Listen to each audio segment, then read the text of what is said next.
James here, and I am at a gathering for a transfer of land from the University of the Wild to the Nipmuck tribe. And the ceremony today is to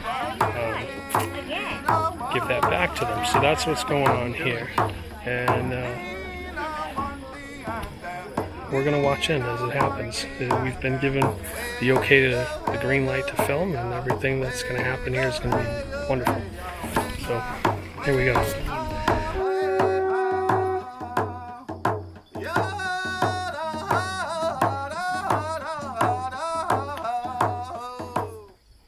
Welcome. Well, thank you.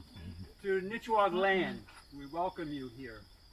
And we thank you. One of the greatest gifts that people can give to each other is their time. And so thank you so much for coming to this amazing historic moment for this land, for Peter Sam, and for all life.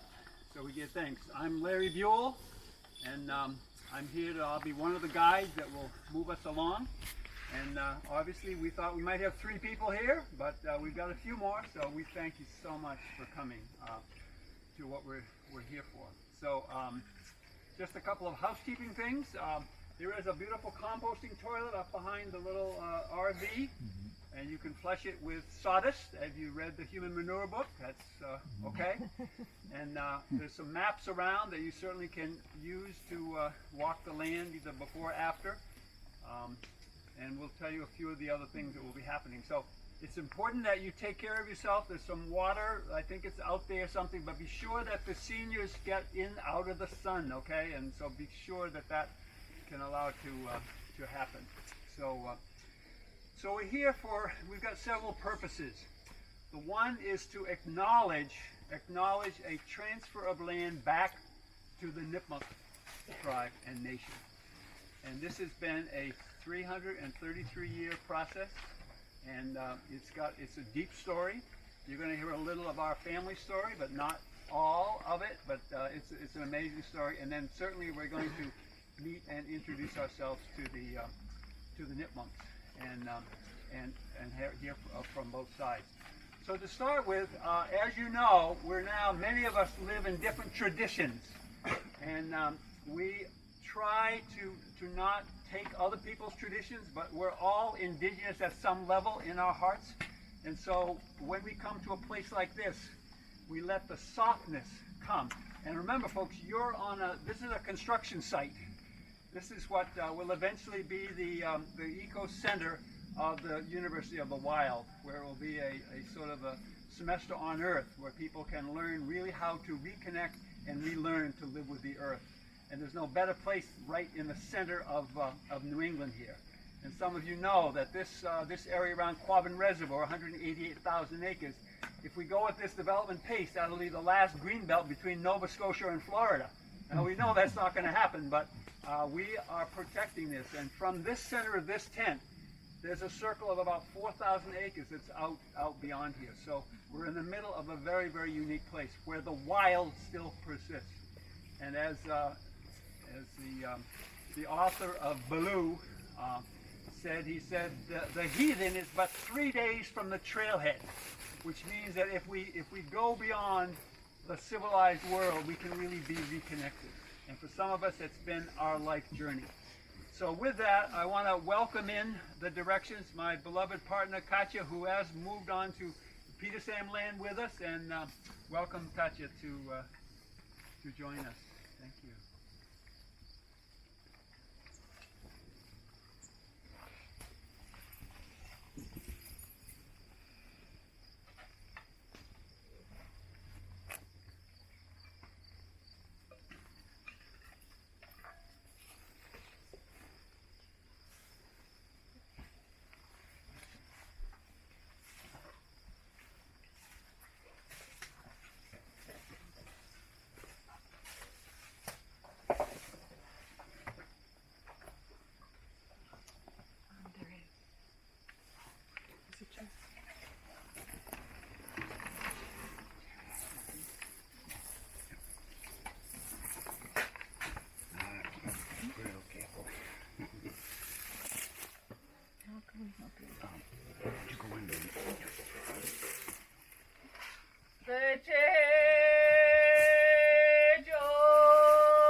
ancestors, ancient ones.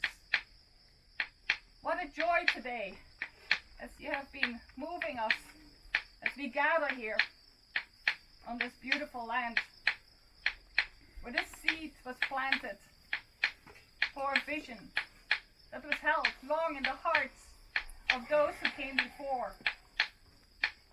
Today, with joy in our hearts, as you have been nudging us and moved to various people and the Nipmuck grandmothers that have been speaking through the oak on the land of Earthlands. Various people have come there and heard the messages and to start working on this common vision to bring the Nipmucks here back to the land, their ancestral homeland where they were and where they've been expelled from in not so great ways. But today, we receive them with open arms, and that this is the beginning of a healing journey, that we make amends and remember that we're actually one. That we welcome as our brothers and sisters,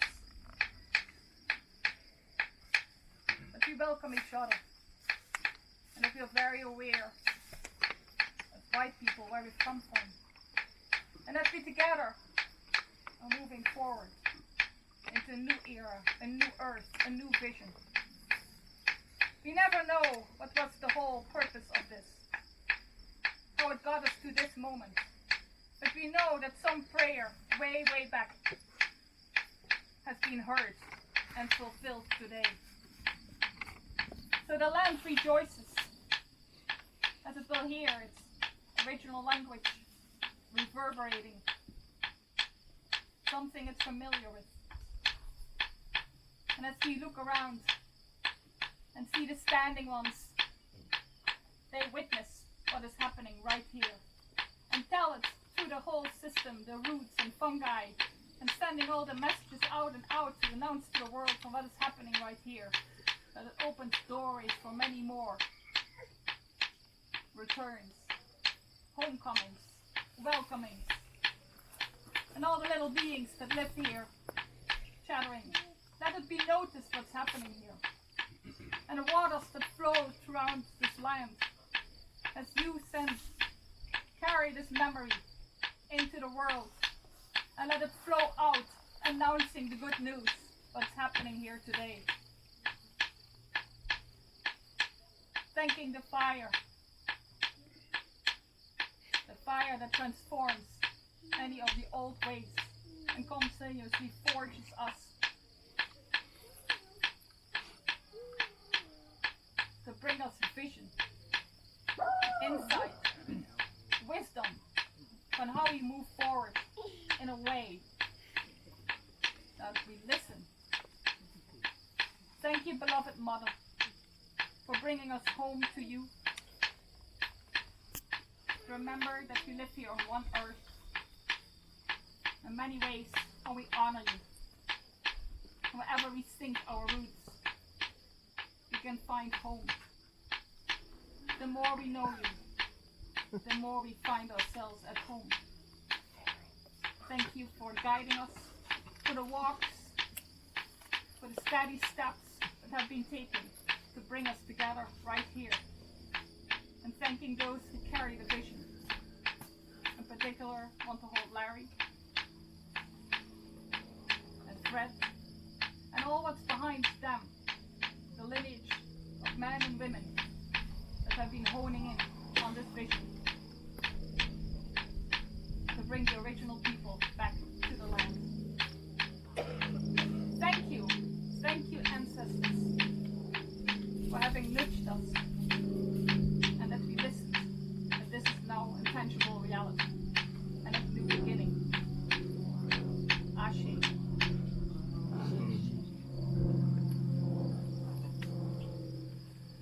And as Katja said, we are entering a very unique time. This is the weekend of the equinox, this mineral year when story is so important, and we're looking at different ways that we can be aligned with. And we're not going to be able to hear each of your stories today, but we'll hear a couple of stories. And we want to thank you because what you came in here, I was inspired to put up 3 sticks or wands. And what they asked, this is a tarot process where you were looking away from where your community is. You were looking at the far horizon, because that far horizon is where we're all going. And so today, we acknowledge that, yes, today,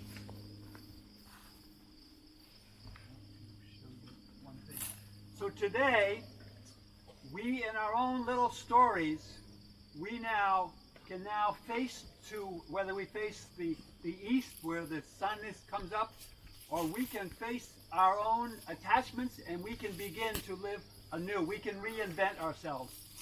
And one of the traditions, and many of us have many traditions, is that in the Middle East, when you're in slavery, and how do you know if you're out of slavery? You hold in your hand a white pebble. And when you show someone your white pebble, that means you're a freeborn, that you're freedom. And so symbolically, there is a wooden bowl coming around in which I think there's enough little white pebbles here for each of you. But take a pebble with you. It may go on your shrine or it may go somewhere else, but it's a symbolic day of how you came on this very day. So I'll pass it, sun circle. We just passed that around. And the format is going to be, we're going to give a little history of the land from my perspective, and then we're going to hear a little more from the Nipmucks. And because of the timing, and we want to hear from a few people here, there's a lot of acknowledgments, and we will continue to stay abreast with that. Then we will, Fred, if it's okay, then we'll introduce you and others as we go. But there is some things, we've each come here because this is quite unique. And it's happening around the planet now. In the indigenous people are starting to come forth. And we also know that all the pressure that we've, as a developed country, is not on the indigenous people. It's on all of us. And working together as good allies, then we can make something happen. So basically, I do want to give you a sense, and I do a lot of history, but there's a couple of things we should know. That in 1621, this is from the history that I read. It's not necessarily oral history that comes from the Nipmucks, but in 1621 was the real first contact with Europeans and the Nipmucks around this land, according to some of the archives. So then it continues up, and of course one of the other great things was the King Philip's War, which has a whole different interpretation to it. But the land that we're on right now, is called Nipmuck. And it's called Nipmuck because it's the land between the waters. And it's pretty well understood that this was a trail, a very important trail for hunting lands. And so this is a trail superimposed on the 1754 Petersam, which should have been called Nipmuck, but of course they wanted to call it a European name. So basically, down in Nipmuck, which is settled down on near Puttipog Pond, this was a sort of a place that people could go in 2 different directions in major trails. They could go the Nashaway, which went up to Wachusett, or they could go over to the Great Way, which went up to Northfield, where they could have their winter fishing that they could have. And obviously, that history is being rewritten as we are gathered here, folks. So that's a little of how that starts. So the other thing that's very interesting is that on 1733, this land right here was purchased for 2 bushels of snap beans by the Wilder family. They got about 1,000 acres because, and of course the people living on this land had no sense of European ownership or how deeds come. So if you want to give me 2 bushels of snap beans, that's fine. But that's how it started. And Wilder was one of the bounty hunters that got land in Petersam. And that's one of our saddest stories that we here in Petersam and some of the others have to do. And the other thing that's very important for me, because I want to acknowledge that my younger brother Charlie, where's Charlie Buell? He's right here somewhere. There's Charlie Buell. Well, Charlie and I are the heirs of the 102-year-old Buells have been in Petersham. And on doing history for this land right here, I realized that my great-grandfather, 14 generations ago, William Buell, in 1630, came across the ocean and joined Joseph Hooker and walked the old Connecticut Trail in 1630. That's even before the King Philip War. And I know for a fact that he lived in Windsor, Connecticut, right near Bradley Airport Base. And so I have a deep connection to what we're talking about here. And I need to understand what that is as we now move towards trying to get some resolve about how we are living here. And so then we move up further. In 1968, my father wanted to have a good woodlot. So he bought about 400 acres of land here when you could buy in the 60s for about $25 an acre. And there were 10 owners before that went right back to the Wilders. So that's how my family got here. And my dad and mom never really knew what Earthlands was about. But when they would come and see how the gardens were flourishing, then he knew that there was something good happening on the land. And then, of course, the other thing is that David Tallpine came on the land. It was a little bit hard for him to come. Mr. White said, David, let's go up to Petersham. There's this guy going to look at some ancient stones. And the quote that came from David said, I don't want to see some other white guy telling me about my stones. But David came. And when he turned up that road, there was a change because he knew there was something connected to this land. And David became a great beloved friend of Earthlands, of the Institute, of which he was on the board. And as David is one of the language keepers of the Nipmuck. So he came on this land. We had programs in 2009 with the town of Petersham, so he was able to help convey this, and this is the work that we're doing from there. And then we jump up, and in 2008, we had the first 8th fire in this section. And the 8th fire is the prophecy that the 8th fire is that we, all races, all people, are going to be working together. And that's the prophecy that we're under right now. And so then in 2016, with the help of David and others, we transferred the first small parcel to the Nipmunks right next to the underground chambers, which as you saw as you came up. And then on June 24th of this year, we then transferred a larger parcel, which Fred and others will talk about. So it's been a remarkable journey, and it hasn't always been easy. And for me personally, it's allowed me to look deeper into who I am and how I connect to particularly my grandsons. Nicholas and Henry are learning about the land. And as a grandfather, I have a responsibility there. And I want to tell it right. I want to know the story.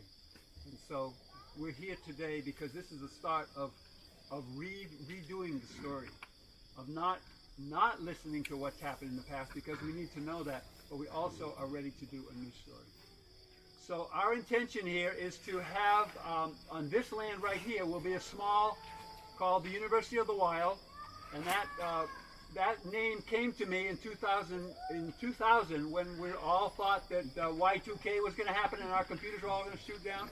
So I did an article in Communities Magazine, and the last line said, in the future, we will be going to the Cathedral of the Pines and the University of the Wild. And that's what we're doing. We're a self-directed mentorship program, and they will have one of their small campuses right here in this small meadow. So we give thanks to that intention that has been held in my heart for my entire adult life. So we give thanks. So with that, I just want to give such great joy to the fact that Fred and the Nipmunks are here with us, and we have a few gifts that we're eventually going to give. But one of my great motivators is when I went for 4 months to Siberia, and there I met the Buryat. And a stone that I received from the Buryat this is on the shores of Lake Baikal, is this stone right here, because when I received the vision for this land and Earthland, I received it on Lake Baikal when I was there, just separate from everyone. I was there living. And so, Fred, this is one of your gifts, but I appreciate it, and you can take that, and I want you to, so however you want to introduce, but just say a little of what you're doing, and we want to hear from the folks that are here that you represent. So thank you. Well, as some of you may know, I'm Fred Freeman. I chair the Nipmuck Cultural Preservation Inc. And we have been working with Larry for a number of years now to sort of bring this project together. We looked at the space. We've spoken with Paul Pine. I've been up with him several times. Unfortunately, he's can't be with us today. But working with Larry to identify an area that may work for us, that will give us a place where we could, and I like to refer it a place of healing. So what do I mean by that? Larry, I'm going to put this down. Okay, sure. No, that's fine. Whatever, healing. Some folks may. Do I have it here in my hand already? Yes, I do. Wonder why this is sort of important. You know, oh, you give it a piece of land back, great. What's the big deal? Okay. Well, we all know a little bit of the history why it might be a big deal, but something that sort of brings it out a little bit more. I have in my hands here. I don't know. I could pass one around for you guys to see. Please make sure I get back. But what it basically says on there is Commissioner's Sale of Indian Lands. And we're not talking about in Wisconsin or Sioux territory, or I don't even know those people, okay? But I do know there's Nipmuck people. Yeah. And so this was the last piece of land held collectively by a group of people referred to as a tribe. They worked the land as a collective. This is the last piece of land. And the date on this is December 23rd, AD 1888. The land was sold. And there are a number of people whose signatures are on this. And some of the people whose signatures are on this, they had kids. Wow. Nipmuck didn't actually die out. Right? They actually had kids and they have grandkids, right, Larry? Right? And some of them are us, all right, and there's more. But they all received a small bit of money for that, $61.62. Even in 1887, that was not a lot of money. No. Okay. To sell off their share. And all their names are here. Okay, they're all listed. You can see them here. I only gave you the first page because it's too big to pass around. So when we talk about the significance of a piece of land, this was 26 acres, by the way, this piece of land that they're selling off in Worcester, okay, Worcester Courthouse. It's 26 acres. So right now we are having in possession of, as a group, as a nonprofit, 20 acres of land. So we're still 6 short. But that may change. But if you want to understand the significance, so 1887, the last piece of collectively owned Nipmuck land as a tribe, because, has anybody heard of the act of enfranchisement, by the way? It's not something they teach in school, is it? I didn't learn it in school. Okay? I remember having a class on Indians in school, and I told the teacher, it was 4th grade, that I was an Indian, and she patted me on the head and said, you know, we're all Indians at heart. No! No! No, not really. Okay? I get it, but no, not really. So, you know, that was some of the stuff, and I just, you know, kind of threw that in there, but this is, you know, significant because this is the first time since 1887, when this was first put together, and the gavel went down and the land was sold, that there has been a collective ownership of the land. Okay. So that's real important. I just want to say a couple other things too, because I don't want to take up all the time, but a lot of times people learn about natives, and they'll learn about them through something like this. Okay, cow. And don't laugh. I mean, that's okay. That's great. Okay. Looks like the first one on here is a Nipmuck. Little Crow Henry. Okay. Guess what? We got a relative, right? A Little Crow Henry. All right, he's right there. And it says a little bit about the flora and fauna and, you know, a couple of arrowheads and whatever it happens to be. And that's fine, okay. Or they learn through, you know, something like this. This is a great book. I refer to this all the time. It's got a lot of interesting stuff in there. Canoes, waterways, and fish hooks, and all these different things that they've been able to find. And that's great. But that's usually as deep as it goes. All right? The reality is, unfortunately, okay, here's another book here that just came out. This is written by a local guy, Eric Schultz and Michael J. Tugas, okay, on the King Philip's War. Okay, and it talks about all the battle sites and people that were involved in it and all of that. But really, the story is about people, just like you, right? Just like Brittany, just like these folks sitting here. All right, that's what the story is about. These are people. These people have family. They're going to go home to a family. They got kids to feed, whatever it happens to be. And a lot of times when we just look at stuff like the King Philip's War, we don't realize that there's actual people trying to live a life behind all that. So that's a real important thing to know. Fortunately, there's been a lot of scholarly research done. A lot of scholarly research done by good people who have really gone in depth. I could bring you a whole bunch of books. I only brought a couple of them. But if you really want to understand a little bit deeper the story of the Nipmucks and other Native Americans in southern New England, you need to get a hold of some of these pieces of material. And I know some of it's written for the college person, you know, and it's kind of dry and stuffy, and some will never read it. Okay? Hopefully they'll be able to get a sort of Reader's Digest version out of it. That's something that maybe we can work on, putting together something like that. But a book like After the King Philip's War, Persistence and Presence and Persistence in Indian New England. Okay? Who are these people in here? And they all met back in the 1920s. Okay? And this tells a number of different stories about the book. Another one that came out, Daniel R. Mandel, Tribe, Race, and History, Native Americans in Southern New England. Okay? Talks about the real story, who these people actually were, and some of the challenges they face. Here's a couple of good ones, and I'll stop after this. Firsting and Lasting.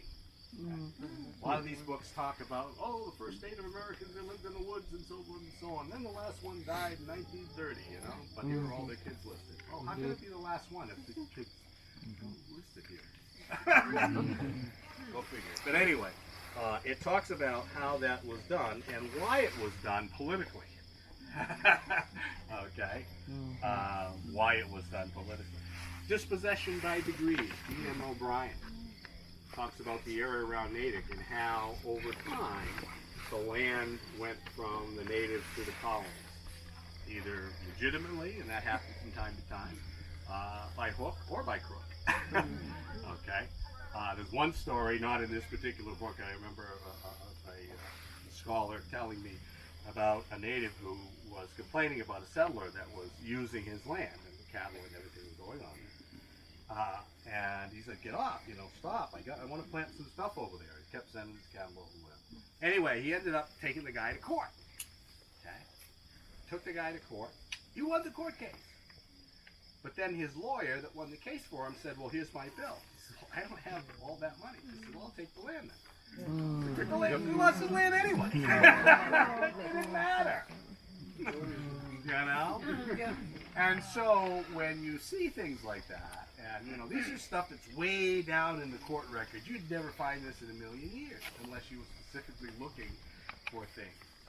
But that was a life that real people lived. You know, that court case was a case that affected directly a person's livelihood.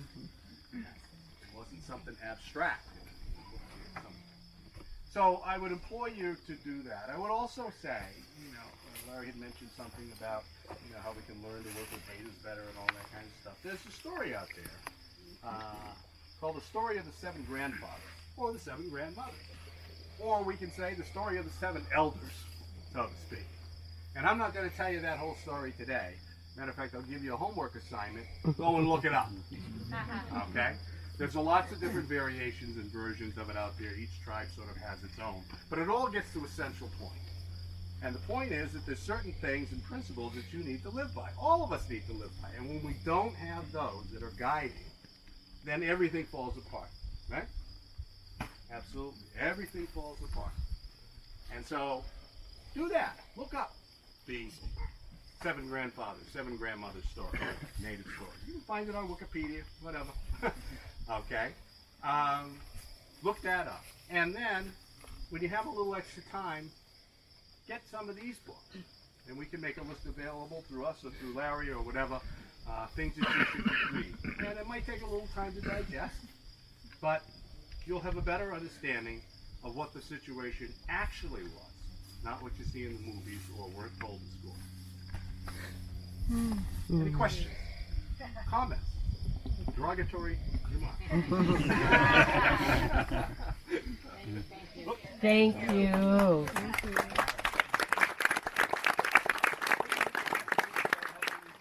Yeah, and then we can talk a little about what your intention is. Absolutely. You know me, I gotta shut up now. So we have Brittany Wally here. Okay, she's joined us. She's a member of the Nipmuck. Also, Steve Riley. Okay. We also have Larry Mann, who some of you may know from a lot of his travels around and speak in the moment. And we have Jasmine Goodspeed, okay, who's also the secretary. These are board members, by the way, folks who have worked with us. Yeah. So maybe between you and Ray, we could talk a little about what, it's still up in the air exactly what will happen, but you have an intention, and the primary school really did that. So maybe just a little snippet of... Let me speak to that first of all. First of all, the discussion was in having a Nipmuck center, a place where Nipmucks could come and congregate, have a couple of buildings, be able to maybe camp a little, learn a little, because there's a lot of people out there who don't know their own history. Okay, they don't know their own history. And this is the same in your families too. I'm going to tell you right now. Wherever your family is from, 2 or 3 generations you go, they don't know. They're clueless. All right. So this was an opportunity to be able to look at a place where maybe something like this could happen, and also be participatory, and also have a component in which we interacted with the general public to bring information or whatever it was. To do together, and that's of course a partnership with Larry and the University of the Wild and all of that. So there was discussions about all of that going on, and we're still in discussion phase. We don't know exactly what form that will take, but as we move forward, we'll be able to do that. We were fortunate enough to be able to enlist Ray Mann, okay, who is a professor of architecture at the University of Massachusetts in Amherst. And her, together with her students, were working with myself and working with Tall Pine White and so forth, looking at different building designs and things that would work, things that were sustainable and that sort of thing. So it's a collaborative effort to be able to introduce some kids to some new concepts, okay? And thinking of things in different ways, and also to have them as part of their curriculum get credit for it. And so this was an important thing. This is a good thing when people work together to make things that work. Okay? Can I see a show of hand? Anybody who doesn't think that that's a good thing? Okay. All right. So I think we have consensus on that. So moving forward, we had to have someone come in and take a look at the land to see whether or not it was suitable for the different types of things we were planning for it. We were able to have Tim Tenzin. I don't know if he's here. He's coming. Or Tim came with us, working together with Ray, and did a lot of the work about what kind of land we have here, what kind of landscape we have, and all of that. Over here on this, we had some other work done by a design school before that, and anyway, we're moving forward, okay, to try to put this thing together and see. We're looking at options. One of the things that's really important to us, and we discussed it at a board meeting, is to have some of the younger people involved in this, not the old folks like myself. You can look at me and say, well, you're not that old. Well, you can take your age and double it, and you probably won't be here. Okay. So, I'm just saying. All right, any questions? So looking at it from that point, saying, if I can take Brittany here and some of her folks that are around her age, she takes her age and doubles it, chances are she's going to be here. Okay? So looking at those folks and saying, what do you guys want? What do you like to see? Where do you feel you need to be nourished and so forth? And put them on a project and say, hey, listen, you're going to do this from soup to nuts. All right? And have them do it. So the next phase for us is getting together with some of our youth and talking about what can we do? Okay? What do you want to do? And take the lead from some of that. Have them be some real people. Because they're going to be here. They're the ones that are going to be interacting with folks in the future. Okay? So we do want to, the Nipmunks will certainly are going to be walking out on the land, and we had two questions that we posed. Now, obviously we can't go around, we'd be here till midnight or well beyond. But it is important for the inner circle to have a few representatives, both from the Nipmunks and from those that are non-native, just to answer that question, why is this significant? And we each have a reason for that, but I'd love to have a couple of people just, maybe just 3 or 4, just give if you have a heartfelt reason of why this is important, because obviously to come on a Saturday afternoon is important for all of you. But I'd like a couple just to share that, and maybe a couple from the Nipmunks can share why this is important to them, because this is a symbolic day here in our town of Peterson. And then we have a few gifts to offer, and then we'll just be here. The fire will be on until tomorrow morning at 6:43 a.m. So are there any thoughts that someone might want to offer to this circle about why this is a significant time and event? Yes.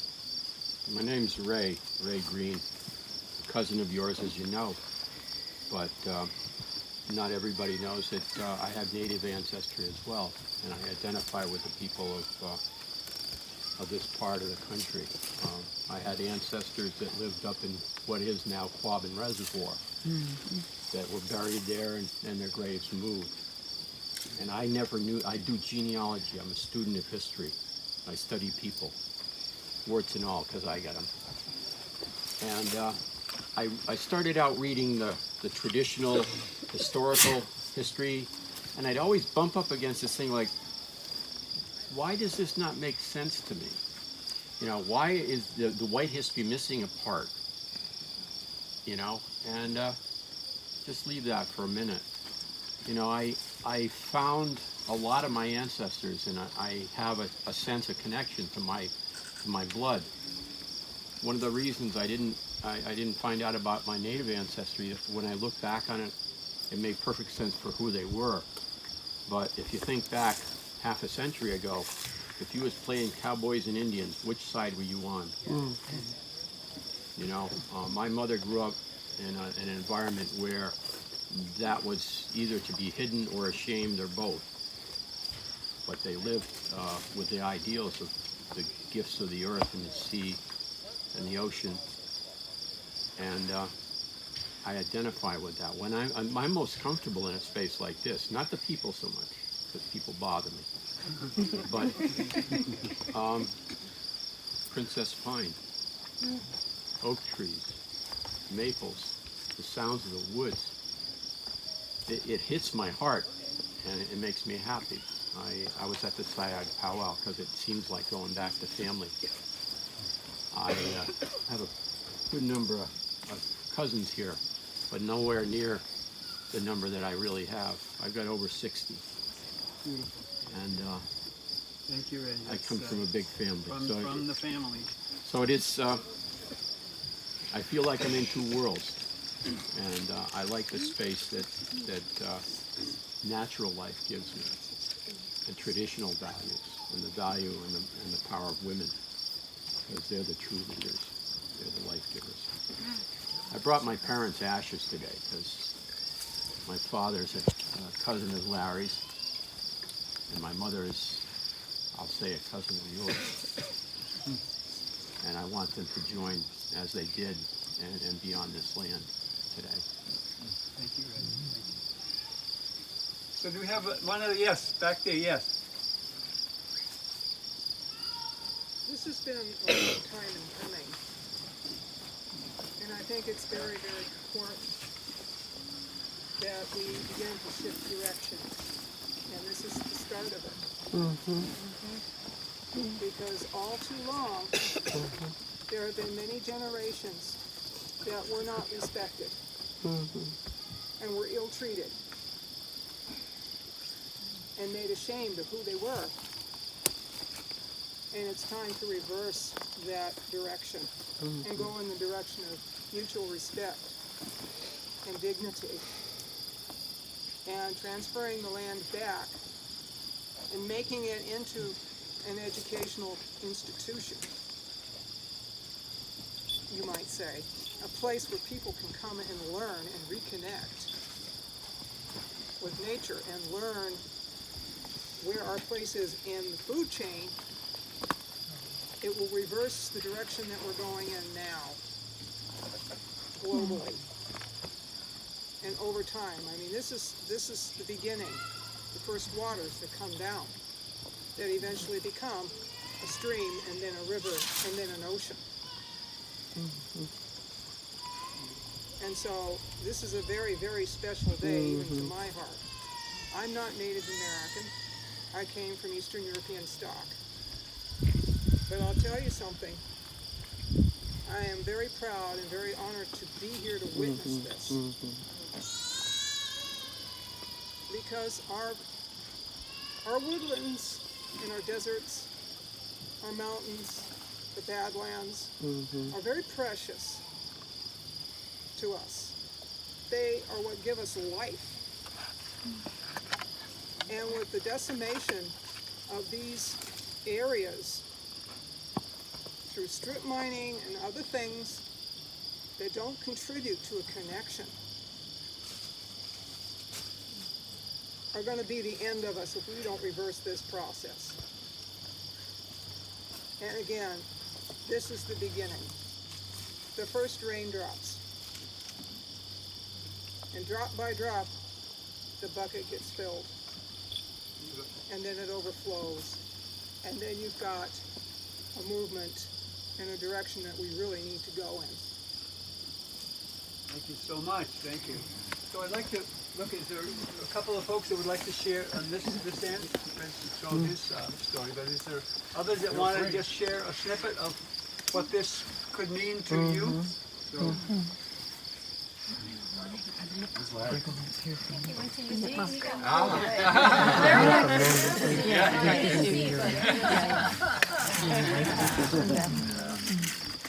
I think this land means hope.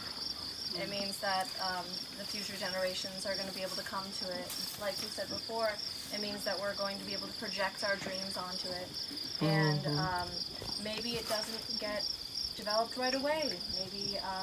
Maybe we just camp on it for a little while. Maybe we just experience it. But this land being with us means that this land is safe again. Yeah, Like the land itself is safe again. that's important. Thank you. I'm Larry's mother, and like she said, Nipmuck land, I've been in Troy, Troy's the commissioner of Indian Affairs. Everything I know, I taught him, my grandmother taught me, my father, and like I said, we always respect the land. I was born in the country. You can imagine, I went hunting and fishing when I was like 6 or 7 years old. So everything was from the land. We took care of the land gave us back. People didn't understand that. But it was nice. I was raised in Southwick, Mass, 1940. So I'm the elder, and like I said, the stories, because our life is about stories, giving back, taking care of each other, not prejudicing, but this is ours. Wherever we walk, I don't care who you are. I mean, people say no, but this is native land, the whole United States. Wherever native people call, we go. I don't care who they are. If I went to the Pine Ridge, I've been all over. Larry traveled around the world to tell our stories. Nothing material is nothing. The land is important. That's right. Once you destroy it, what are you going to live off? Money is nothing. Right. We knew what gold was. We knew what silver was. We believe in the wampum. If we wanted to make gold, we could have done that. Everything disappeared. But the earth, we're polluting our own self. That's why you don't see long life. Yeah. You're raising gardens and sewer. You're throwing waste in it and you're planting a garden. What do you think is going to happen? The tomatoes aren't no good, right? Because the water's polluted. There's nothing acid rain. I remember growing up, all the nice oak trees and those, they all died from acid rain. I wouldn't even eat any, even the deer and stuff is, you don't know what they're eating. The squirrels and stuff, the turtles, all that stuff was really taking a chance. The fish, everything is pollution. Man did it, you know? And for what?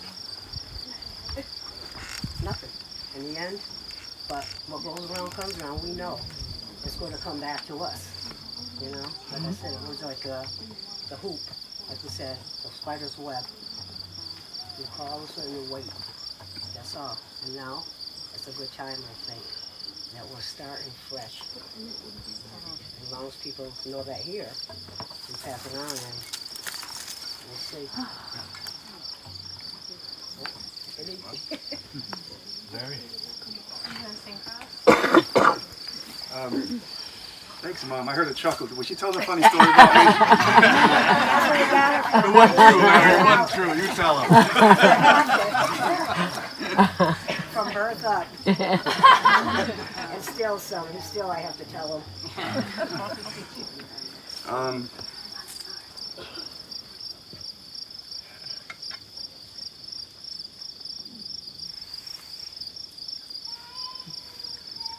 It's a real privilege to be here in a way that is very intrinsic to our people and our family.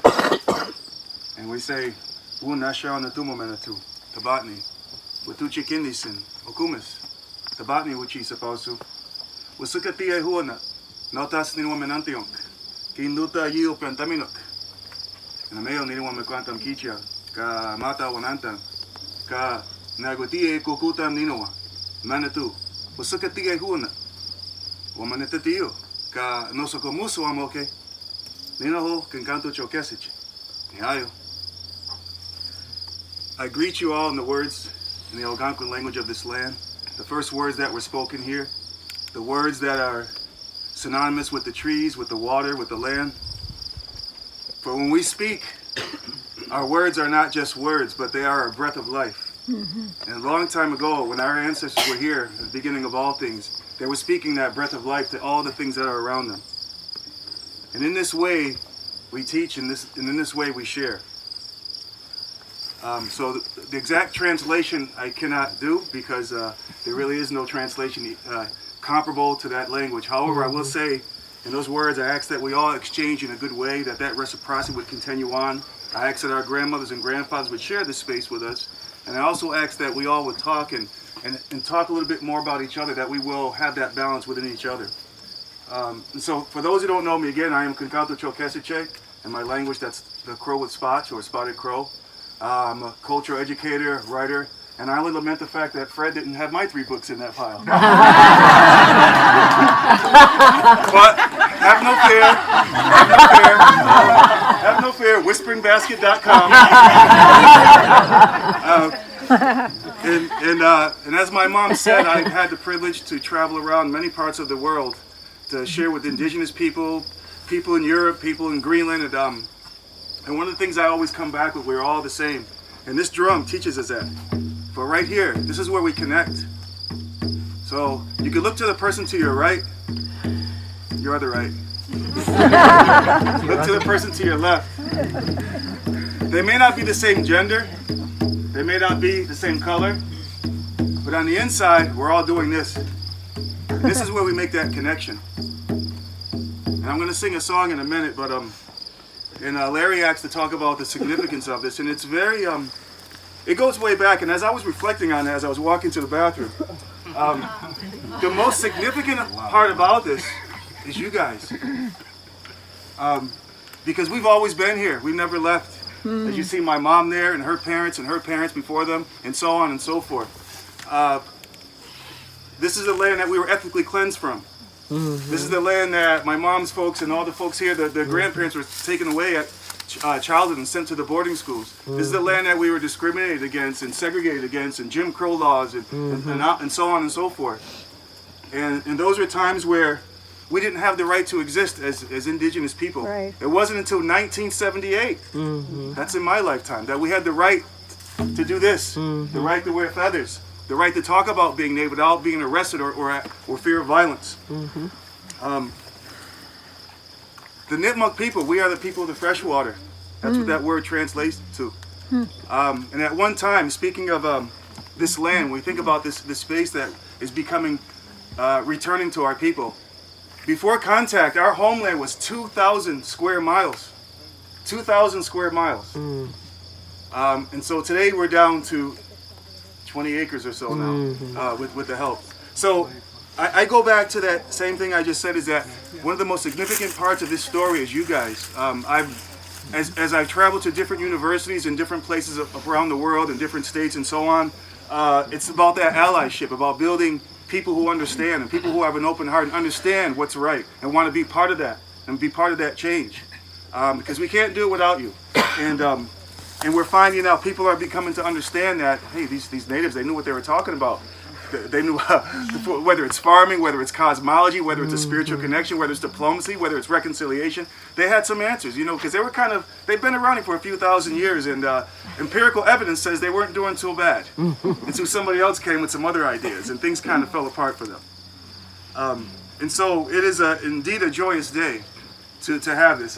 Even by right, you know, having this work, such as Fred carried on and Tall Pine and myself way back, because the federal government denied us the right to exist back in the 90s. They said you guys aren't who you say you are, and all these other crazy things. Wow. But that never stopped us. We will continue on, you know, and as you see us here today, and you're a part of that story, as I said. And again, it must be a Nipmuck thing because we really love to talk. And the calendar that you saw, one of our dear beloved elders, Kinkantu Piai, Little Crow, and I carry his medicine bag. This is one of the gifts that he shared with me, and it was a really heartwarming to see his face pop up. And I was thinking about whether or not to wear this today, and then I said, yeah, I'm going to wear this here today, because I don't always take this out because it's very special to me. But I knew I needed to bring this here. And so, as I said, this land is synonymous with who we are. We've always been here, whether it's on the periphery or being pushed out or somewhere and so on. And we just weren't having that ability to self-actualize or to self-determination, as I said, with the laws and so on. But things are changing. Without going too much further, one of the things I said, with all the horrible things that are going on in the world and the sadness and the crazy wars, I want to say to all of you folks here today that there is hope. There is things that are coming in a better way. When I go to university, I see people of all different colors and backgrounds, and I'm a teacher as well. I have students from Africa, from the Middle East. This was not heard of in my mother's time. Mixed marriages were illegal. So the curriculum, the people of the world are ahead of what the academics are in terms of teaching this diversity, in terms of teaching inclusion, in terms of people with different types of sexuality. They're behind that. The curriculum and academia is behind that. But the people get it, our next generation gets it. And so we're really looking forward to them to carry this. I had some Native students ask me, where is the future of Indigenous people? I said, I don't know, you tell me. So without further ado, before the mosquitoes come out, I don't really have the time to talk to you about my new love, which is surfing. That's definitely another spiritual experience. So I would like to. Watch out for the sharks. I'm more afraid of these mosquitoes than the sharks. That's real talk. But at this time, I really like to share a healing song in the Nipmuck language for all of you, because it's very appropriate and it's part of our tradition to share that song. Wherever you go to another Indigenous person's community, you recognize their land, you acknowledge it, and you also share a song if you could. So with that, I'll share this song to my ancestors and all you here.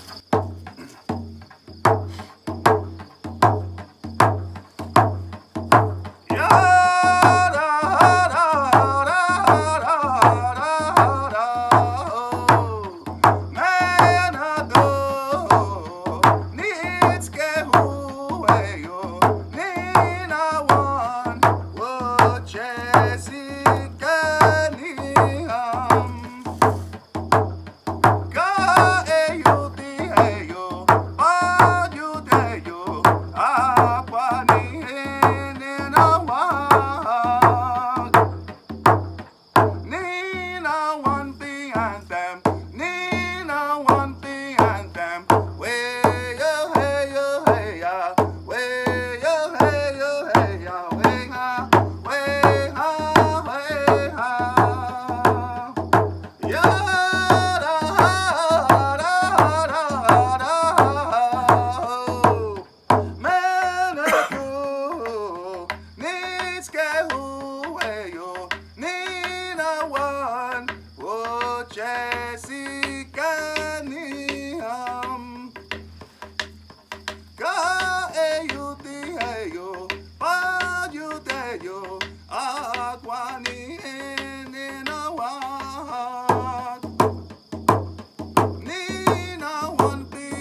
We have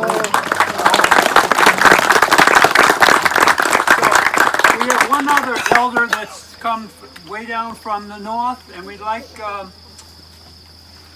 Nova to share. She's come to our land many times, but she's here, and so welcome. Let's send Nova.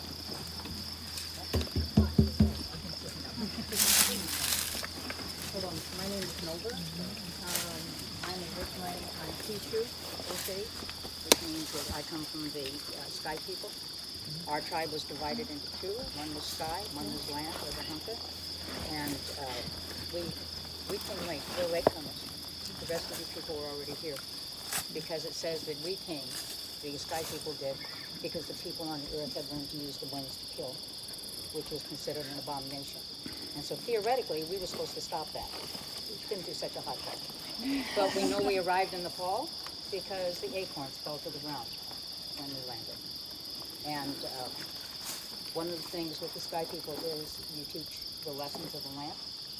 And in '95, I heard somebody say that how they didn't realize they were native until quite late.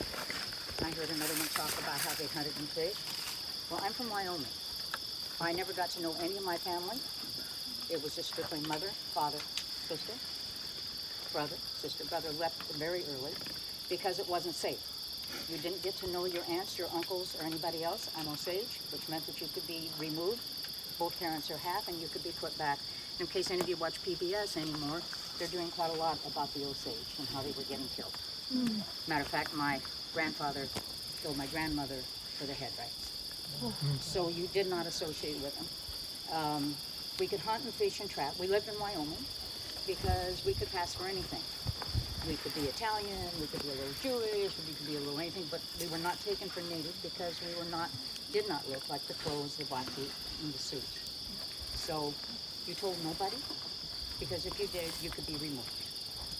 And but we could hunt and fish and trap because all the good old boys did. But whatever you do, don't get near any plants, because that definitely signaled that you were somebody different. And I spent most of my life like that. Actually, I met somebody here that's in this area. Makes me cry. 1995, I had a vision. I want you to understand, I was in college, I was in international affairs, I was a diplomat. I never got near the funny stuff. Didn't put a whole lot of faith in it. And in '95, I got a vision. God, be careful. Don't ask for a vision unless you intend to live with it.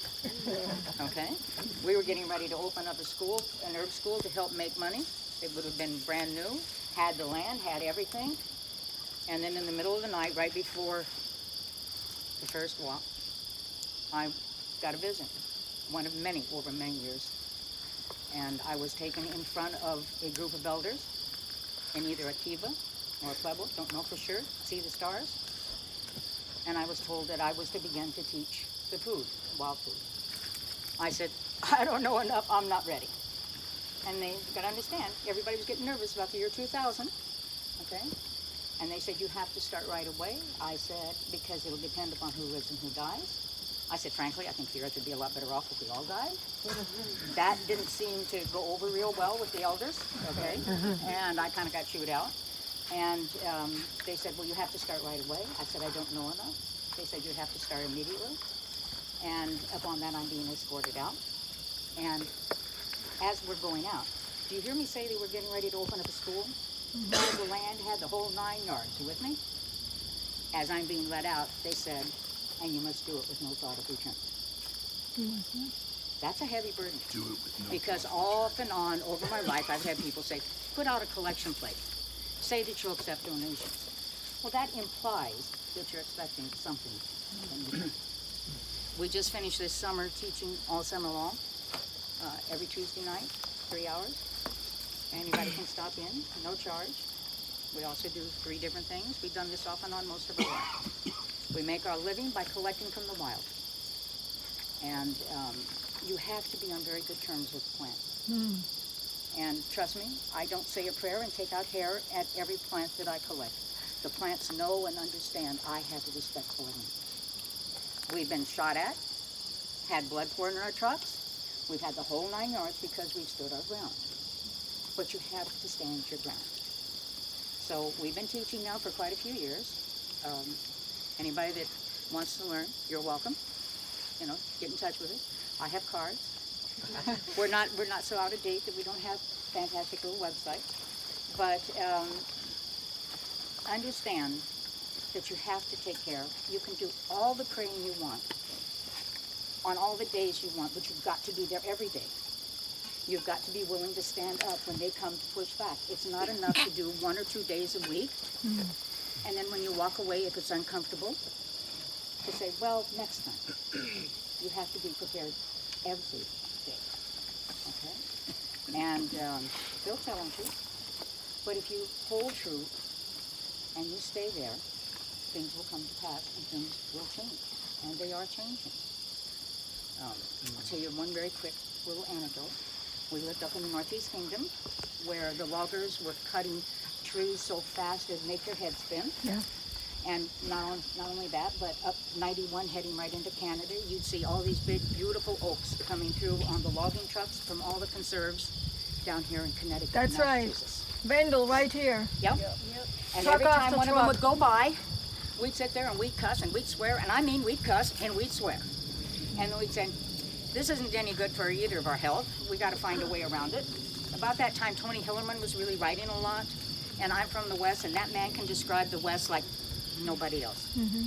But he was Navajo, okay? And he would always say, walk in beauty. That's how he'd bring himself back. So I told Les, we have got to get something, because we're going to go crazy, okay? Real simple. So every time we go by one of those big log trucks, or they go sailing by, we'd say, walk in beauty. And I hope I don't offend anybody, but after about the first week and a half, it became walk in beauty, goddammit. Which proved to me only that we were not Navajos. Okay? But about that time is when I had the good fortune of making acquaintance from that first powwow and things with some people. And I was gifted for the first time some books. It was either be gifted some books on the Osage or carload of Twinkies, and I don't eat Twinkies because they kept saying, we've got to pay you, and I said no. And then finally I said, if you have anything on the Osage, because I had never seen or heard anything about it because he just didn't do it. So she gifted me that. Well, in that, how many of you like blue jays? How many hunters like blue jays? Not so much. Yeah. Because they're the guardians of the woods. They do more planting, more guardian, more everything than any other plant, any other bird in the woods, okay? And suddenly I had in my hands things about the meaning of words that I didn't even know about. And I found out that the bird of peace for the Osage, they valued eagles and stuff, but not that much, okay? Those are kind of war birds. What they valued in their bird of peace was the blue jay. Because it is the one who gives the alert. It is the one who saves many animals.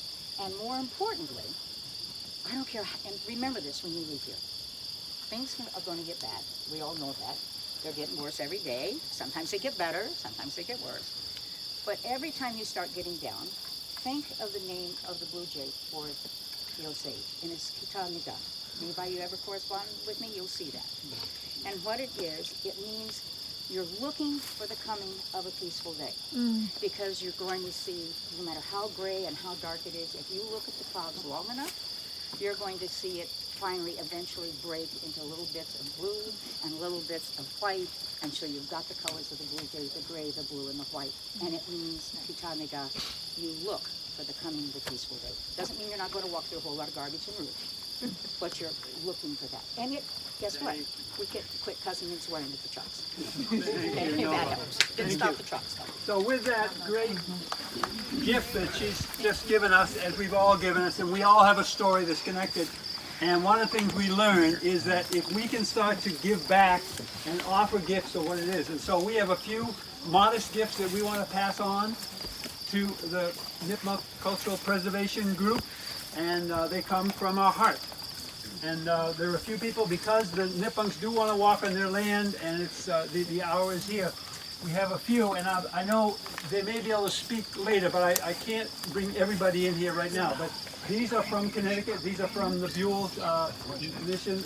So this is Bill, can you just say what it is? Yes. Black walnuts. And you can plant them, and hopefully you'll have strong trees on your land, and the sweetness of some peach jam to share. Oh, beautiful.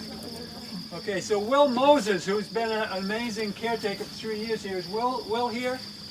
So and he has a basket of the three sisters, and he grew them up in the center of Peterson. So it's on NEHSSIE land, and he wants to offer that in this basket to you. So while he's getting that, and is the basket still over there? No, the basket was put there. It's right there behind you. There it is, yeah. So this was grown in Peterson. Obviously, this is not enough This is so for all great, our isn't it? brothers and sisters here.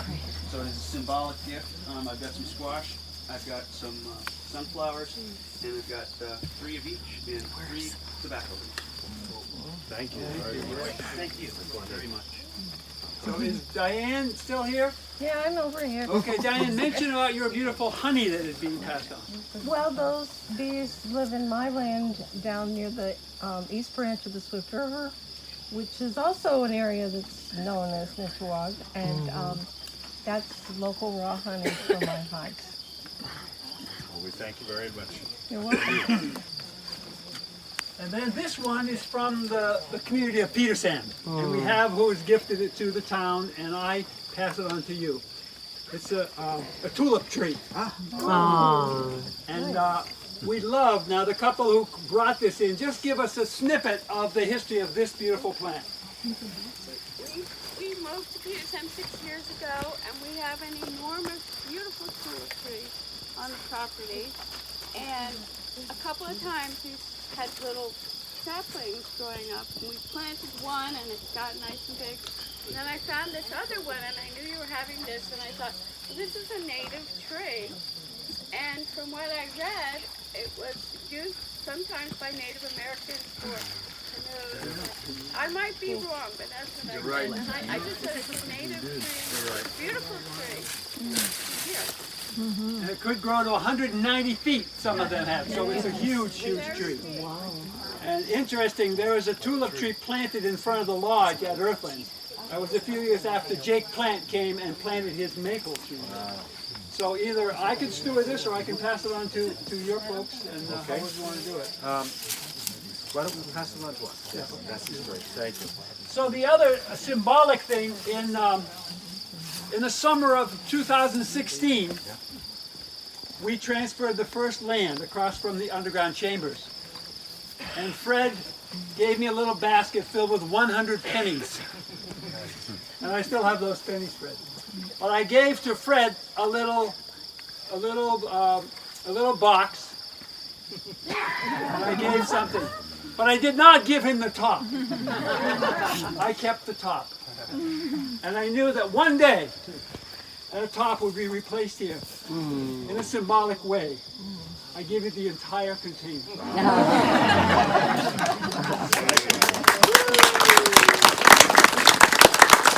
Thank all of you for your garden.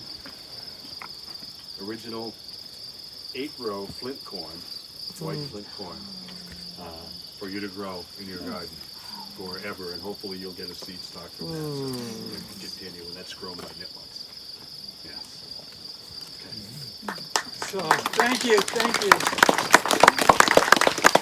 We have, okay, we've got another.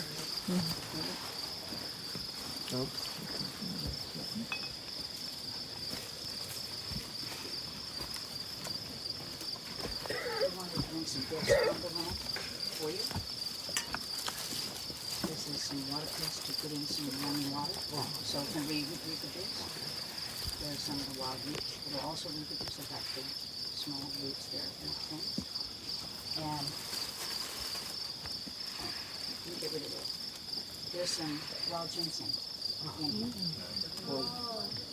And there's both meal and free meal for you to divide among the group. Yeah. Okay.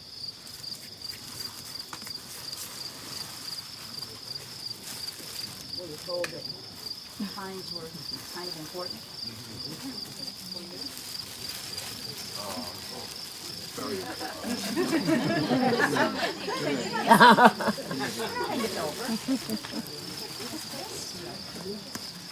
And the you say it's used in the maidenhair, Absolutely. both for medicine, also for baskets, and also we use it to dye our hair. Yeah.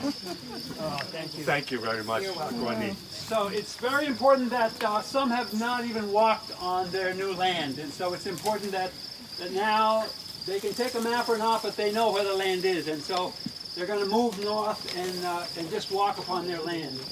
It's the greatest gift, and for the Buell family, who've held this for 32 years, we now feel a great release, and it gives great joy for you to witness this. And we do want to say that Fred and I commit to do the teaching that we need to do. We want to become good allies, and we're entering a very challenging time. So the more we know, the more that we can share with others. There are thousands that are not here today but want to and will be part of our circles. So I know, just email me, LarryBuell@earthlands.org, and we'll put you on some kind of a network. We always keep good journals. This is our 10th volume of journals, so you're welcome to write your name in this journal. And the other thing is that we just give thanks for this. This has been a trip, I think. It's been a long one. Yes. Very good. Thank you. A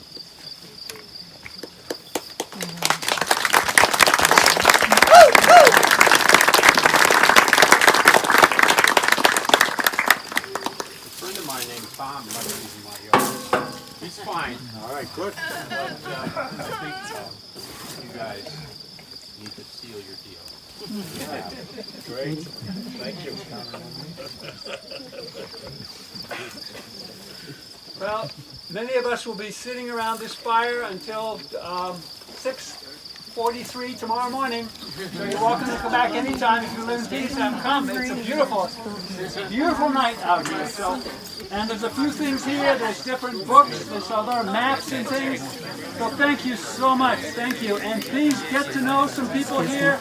We're doing it.